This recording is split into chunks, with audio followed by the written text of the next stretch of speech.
Good morning students. My name is Meenu Naruka from Rajasthan TT college. मैं BSc second year को pteridophyta, gymnosperm, palaeobotany जो कि हमारा थर्ड पेपर है, उसमें मैं जो टॉपिक आज को पढ़ा रही हूँ वो टॉपिक है स्लेजिनेला में स्पोरोफाइट प्लांट। मतलब स्लेजिनेला में जो बीजाणुद्भिद जो पादप होता है उसके बारे में मैं आज आपको बता रही हूँ। स्लेजिनेला एक टेरिडोफाइट प्लांट है और इसमें हम सबसे पहले पढ़ेंगे कि यह किस प्रकार की प्रकृति और आवास में रह सकता है, इसकी प्रकृति किस प्रकार की होती है और यह किस प्रकार के आवास में रह सकता है। तो जो स्लेजिनेला होता है उसको लिटिल क्लब मॉस या स्पाइक मॉस भी कहा जाता है। आपसे पूछा जा सकता है कि लिटिल क्लब मॉस किसे कहा जाता है। लिटिल क्लब मॉस तो आप बताओगे कि स्लेजिनेला प्लांट को कहा जाता है, इसे स्पाइक मॉस भी कहा जाता है। और इसकी लगभग 700 जातियां अधिकतर विश्व में उष्णकटिबंधीय वर्षा वाले जंगलों में पाई जाती हैं। मतलब इसकी जो 700 जातियां होती हैं वो पूरे वर्ल्ड में अधिकतर कहाँ पर पाई जाती है? उष्णकटिबंधीय वर्षा वाले जंगलों में पाई जाती हैं। इसके अलावा ये शीतोष्ण जलवायु में कम उत्पन्न होती है। मतलब कहने का मतलब यह है कि यह उष्णकटिबंधीय क्षेत्रों में अधिक पाई जाती हैं, जबकि शीतोष्ण जलवायु क्षेत्रों में ये कम पाई जाती हैं। इसके अलावा यह अल्पाइन क्षेत्र में नहीं पाई जाती। जो अल्पाइन क्षेत्र होते हैं उसमें ये नहीं पाई जाती।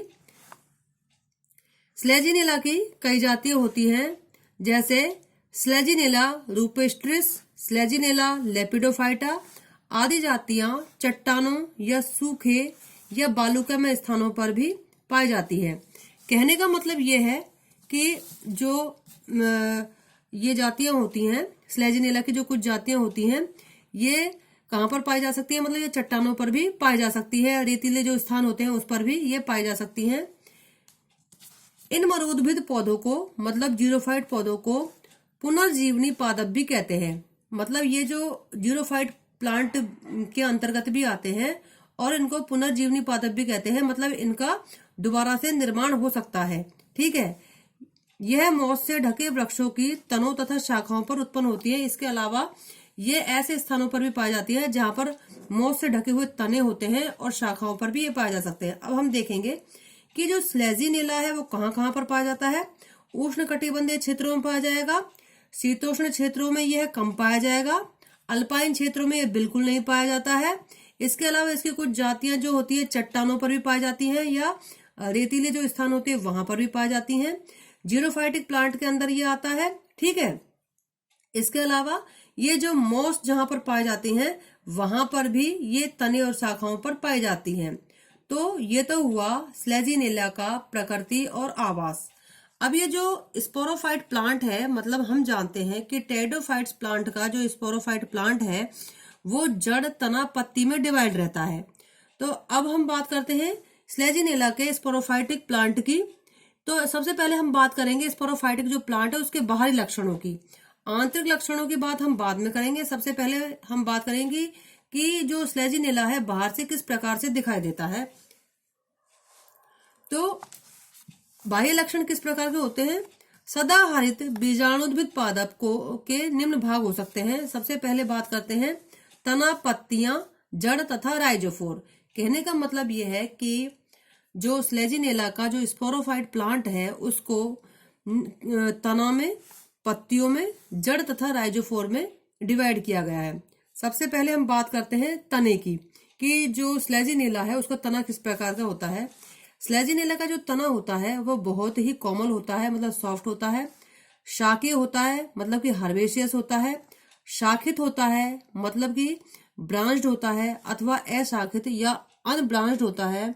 ठोस हो सकता है, सॉलिड भी हो सकता है, शयान हो सकता है, मतलब प्रोस्ट्रेट भी हो सकता है, जमीन पे बिछा हुआ। ऊर्ध् मतलब इरेक्ट भी हो सकता है और अर्ध ऊर्ध्व सब इरेक्ट भी हो सकता है, तथा आरोही मतलब कि क्लाइंबर्स के रूप में भी हो सकता है। पादप संरचना के आधार पर स्लेजिनेला को दो उपवंशों में डिवाइड किया गया है। मतलब प्लांट की जो संरचना होती है उसके आधार पर जो स्लेजिनेला का जो प्लांट है उसको दो भागों में बांटा गया है। एक तो है होम्योफिलम दूसरा है हेट्रोफिलम। होम्योफिलम का मतलब समपर्णी जातियां। होम्योफिलम का मतलब, समपर्णी का मतलब हो गया समान पत्तियां। मतलब होम्योफिलम वे जातियां होती हैं जिसमें कि समान आकार की पत्तियां पाई जाएंगी। दूसरी जो होती हैं जातियां ऐसी होंगी स्लेजिनेला की जिसको कि हम हेट्रोफिलम कहते हैं। और स्लेजिनेला के जो हेट्रोफिलम जो जातियां होती हैं उसमें पत्तियां असमान आकार की पाई जाती हैं। ठीक है। होम्योफिलम जातियां जैसे कि मैंने अभी आपको बताया, इसके अंतर्गत लगभग 50 जातियां होती हैं, जैसे स्लेजिनेला रूपेस्ट्रिस, स्लेजिनेला जिरामिया आदि। ठीक है। इसके अलावा तना इनका जो होता है, मतलब होम्योफिलम जातियां जो होती है उनका तना किस प्रकार का होगा? तना होगा ऊर्ध्व, मतलब इरेक्ट होगा और अरीय रूप से संकीर्णित होगा। ठीक है।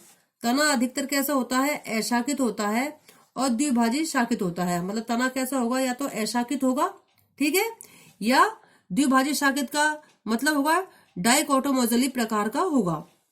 पत्तियां एक ही प्रकार के सर्पिल क्रम में विन्यासित रहती है। मतलब जो होम्योफिलम जातियां होती हैं उसमें पत्तियां जो होंगी वो एक ही प्रकार की होंगी। जैसे कि मैंने अभी आपको बताया कि समान प्रकार की पत्तियां होंगी या समान आकार की पत्तियां होंगी, वो स्पाइरल सीक्वेंस में विन्यासित होती है, सर्पिल क्रम में विन्यासित रहती हैं। दूसरी जो जातियां मैंने बताया कि हेट्रोफिलम जातियां होती हैं। हेट्रोफिलम जो जातियां होती हैं ये कैसी होती हैं? अधिकतर जातियां इसी के अंतर्गत आती हैं। कहने का मतलब ये है कि स्लेजिनेला की अधिकतर जो जातियां होती हैं वो कैसी होती है? हेट्रोफिलम प्रकार की होती है। दैट मीन्स उसमें पत्तियां असमान आकार की पाई जाती है या विषम पर्णी जातियां भी हम इनको कहते हैं, जैसे स्लेजिनेला लेपिडोफिला। ठीक है। स्लेजिनेला क्रॉसियाना। स्लेजिनेला क्रॉसियाना जो है, हम अधिकतर इसी के बारे में पढ़ेंगे कि स्लेजिनेला जो क्रॉसियाना जो है ये एक हेट्रोफिलम जाति है। मतलब इसमें विषम पत्तियां पाई जाती हैं, समान आकार की पत्तियां नहीं पाई जाती, अलग अलग प्रकार की पत्तियां पाई जाती हैं। तना जो होता है अपेक्षाकृत कम शाखित होता है। मतलब इस जो हेट्रोफिलम जो जाति होती है इनका तना कैसा होता है? स्टेम जो होगा कैसा होगा? कम शाखित होगा। शाखाएं द्विभाजित शाखित का आभास देती है। मतलब जो तना होगा वो तो कम शाखित तो होगा ही, साथ ही साथ अगर जो तना होगा शाखित भी होगा तो किस प्रकार से होगा? द्विभाजित शाखित होगा। दैट मीन्स डाइकोटोमोजली प्रकार का होगा। ठीक है। और पत्तियां कैसी होती है? विषम पर्णी। कहने का मतलब यह कि विषम पर्णी जो जातियां हम कह रहे हैं हेट्रोफिलम, उसका मेन याद करने का तरीका यही है कि विषम पर्णी मतलब अलग अलग आकार की पत्तियां इसमें पाई जाएंगी। अब पत्तियां किस किस प्रकार की होती है ये हमने बात की तने के बारे में। अब हम बात करेंगे पत्तियों के बारे में कि पत्तियां किस प्रकार की पाई जाती हैं। जो स्लेजिनेला है उसमें जो कुछ पत्तियां होती हैं छोटी होती हैं, कुछ मिलीमीटर लंबी हो सकती हैं। मतलब छोटी पत्तियां, अधिकतर छोटी छोटी पत्तियां पाई जाती हैं और सरल अंडाकार होती है, मतलब ओवेट प्रकार की होती हैं। इसके अलावा जो भालाकार भी हो सकती हैं अथवा सूच्याकार हो सकती हैं, मतलब निडल शेप्ड। सूच्याकार का मतलब होती है जैसे हम सुई को देखते हैं तो वो कैसी होती है? बिल्कुल तीखी होती है। तो ये सूच्याकार प्रकार की हो सकती है, निडल शेप्ड भी हो सकती हैं। ठीक है। यह पतली तथा मरुदभदीय जातियों में मोटी होती है। मतलब स्लेजिनेला की जो जीरोफाइट स्पीसीज जो होंगी उसमें ये किस प्रकार की होंगी? मोटी पाई जा सकती हैं। ठीक है। पत्ती में एक अशाखित मध्यशिरा पाई जाती है। मतलब जो पत्ती होगी स्लेजिनेला की उसमें केवल, मतलब अगर पत्ती है तो उसमें अशाखित, बीच में एक मध्यशिरा पाई जाएगी, लेकिन ये किसी प्रकार से शाखित नहीं होगी, केवल एक सिंपल मिडवेन पाई जाती है जो कि कैसी होगी? अशाखित होगी, अनब्रांच्ड होगी। पण अनुपत का कोई भी चिन्ह तने पर नहीं पाया जाता। कहने का मतलब यह है, पण अनुपत क्या होता है? लीफ ट्रेस क्या होता है?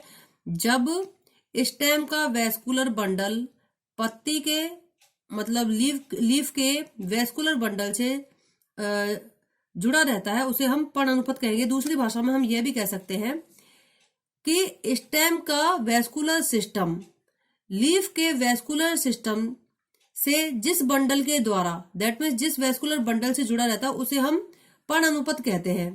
तो स्लेजिनेला में जो पण अनुपत है उसका कोई भी चिन्ह तने के ऊपर नहीं दिखाई देता, ये इसकी पहचान है। ठीक है, इसमें दिखाई नहीं देगा। पत्तियों का विन्यास कैसे होता है, मतलब पत्तियां किस तने पर किस प्रकार से विन्यासित रहती है, किस प्रकार से पाई जाती हैं। अरेंजमेंट ऑफ लीफ, किस प्रकार से पत्तियों का अरेंजमेंट रहता है।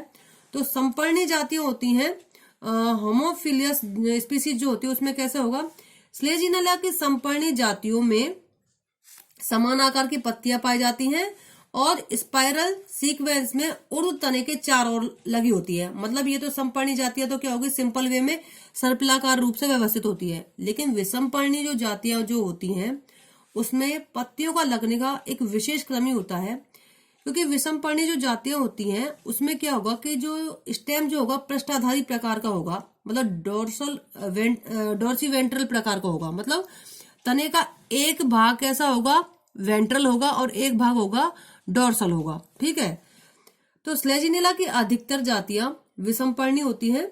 इसमें दो प्रकार की, डेट मीन्स द्विरूपी पत्तियां पाई जाती हैं। ठीक है, दो छोटी अपाक्ष पत्तियां, मतलब दो तो छोटी पत्तियां पाई जाती है, डोर्सल लीफ पाई जाएंगी। दूसरी होती है दो बड़ी अभ्यक्ष पत्तियां, मतलब वेंट्रल लीव्स पाई जाएंगी। अब इनका लगने का क्रम किस प्रकार से होगा, छोटी तथा बड़ी पत्तियां चार उदग्र पंक्तियों में तने के अक्ष के चारों ओर लगी रहती है। ठीक है, चारों ये छोटी और बड़ी पत्तियां तने के चारों ओर लगी रहेंगी। ठीक है, दो छोटी अपाक्ष पत्तियों की दो उदग्र पंक्तियां पृष्ठधारी तने के अक्ष की अपाक्ष सतह पर लगी रहेंगी। मतलब अपाक्ष पत्तियां तने जो, क्योंकि यहाँ पर तना कैसा है, पृष्ठाधारी, मतलब उसके दो आधार है, पृष्ठ भी है और आधारी है। तो यहाँ पर जो अपाक्ष पत्तियां हैं वो कहाँ पर लगी रहती है, पृष्ठाधारी तने की जो अपाक्ष सतह पर लगी रहेंगी। और जबकि बड़ी पत्तियां जो होती हैं वो पृष्ठाधारी जो तना होगा उसके अभ्यक्ष सतह पर लगी होंगी। इसी तरह जो बड़ी अभ्यक्ष पत्तियां जो होती हैं उनकी दो उदग्र पंक्तियां तने की अभ्यक्ष सतह पर लगती रहती हैं। प्रत्येक बड़ी पत्ती छोटी पत्ती के सामने लगी रहती है, मतलब प्रत्येक बड़ी पत्ती जो होगी उस छोटी पत्ती के सामने लगी रहेगी। मतलब इस तरीके से इसका लगी रहती है। इस तरीके से डायग्राम में अगर हम देखें तो वो इस तरीके से लगी रहती है, जिसके कारण ये पेयर में लगी हुई दिखाई देती हैं। तथा इस तरह ये पत्तियां तने के अक्ष पर युग्मों में लगती हैं। प्रत्येक पत्ती की ऊपरी सतह पर आधार के पास एक झिल्ली नुमा जीभ जैसी अतिवृद्धि पाई जाती है, आउट ग्रोथ निकलती है। कहने का मतलब ये है कि जो पत्ती होती है उस पत्ती में तने के आधारी भाग पर एक स्ट्रक्चर पाई जाती है, आउट ग्रोथ पाई जाती है। तो उसे हम क्या कहेंगे, लिग्यूल या ग्लोब्यूल कहेंगे। जैसे ये पत्ती है, ठीक है, और इस पत्ती के आधारी भाग पर एक अलग से स्ट्रक्चर पाई जाती है, जिसे जीभ के आकार की भी कह सकते हैं। ठीक है, या आउट ग्रोथ भी कह सकते हैं। तो ये क्या होगी, लिग्यूल कहेंगे हम इसे या ग्लोब्यूल कहेंगे। तो ये स्लेजिनेला की पत्ती का एक बहुत अच्छा गुण है, मतलब इसमें एक अलग गुण पाया जाता है, अलग से कैरेक्टर पाया जाता है कि स्लेजिनेला की पत्तियों में लिग्यूल पाई जाती है। कहां पर पाई जाएगी, स्लेजिनेला की पत्ती में आधारी भाग पर लिग्यूल पाई जाती है। यह तरुण पत्तियों की अपाक्ष सतह पर पाई जाती है। ठीक है, परिपक्व लिग्यूल या आधारीय भाग ग्लोसोपोडियम कहलाता है। जो लिग्यूल जो होता है, लिग्यूल का आधारीय भाग, अब हम यहाँ पर बात करें लिग्यूल का आधारीय भाग क्या कहलाता है, ग्लोसोपोडियम कहलाता है। आज के लिए बस इतना ही, आगे हम कल पढ़ेंगे। Thank you.